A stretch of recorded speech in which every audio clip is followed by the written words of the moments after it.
Hi అండి అందరికీ. ఈ రోజుల్లో పిల్లలు ఉప్మా తినమంటే ఉపవాసమన్నా ఉంటాం కానీ ఉప్మా తినమని మొఖం చెట్లిస్తున్నారు. మా చిన్నతనంలో అయితే మా అమ్మాళ్ళు ఉప్మా చేయడానికి కూడా టైం ఉండేది కాదు.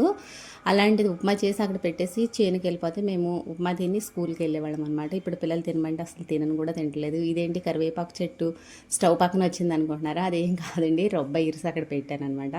ముందుగా ఒక కప్పు రవ్వ వేపిచ్చేసుకుని పక్కకు తీసేసుకోవాలి. గోధుమ రవ్వ తీసుకున్నామంటే టేస్ట్ అనేది బాగుంటుంది అనమాట. బొంబాయి రవ్వ కన్నా కూడా గోధుమ నూక బాగుంటుంది.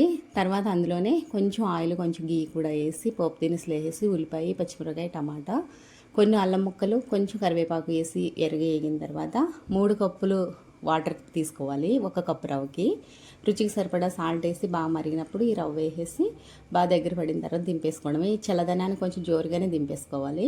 అప్పుడప్పుడు ఉప్మా తినడం వల్ల ఇమ్యూనిటీ పవర్ కూడా పెరుగుతుంది. ఉప్మా తినేసిన తర్వాత వేడివేడి ఛాయ్ తాగమంటే టేస్ట్ సూపర్ ఉంటుంది. ప్లీజ్ మన ఛానల్ సబ్స్క్రైబ్.